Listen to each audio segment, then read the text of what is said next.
নদী, জঙ্গল, বাঘ আর আমি সুন্দরবনের গভীরে। আজ আমি চলে এসেছি সুন্দরবনে। পৃথিবীর সবচেয়ে বড় ম্যানগ্রোভের মাঝে।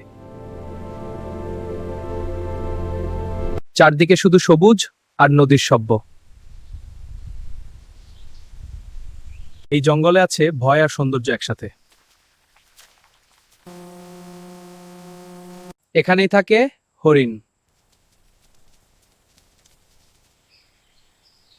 আর কুমির,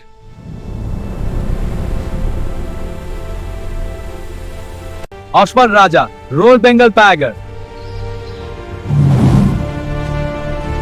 কিন্তু সবচেয়ে বড় অ্যাডভেঞ্চার এখানে দাঁড়িয়ে থাকা। শুধু একটা ভ্রমণ না, এটা একটা অনুভূতি। সুন্দরবন আমাকে শিখিয়েছে প্রকৃতির সামনে মানুষ খুব ছোট। ভিডিও ভালো লাগলে লাইক দাও আর বলো পরের ট্রিপ কোথায়।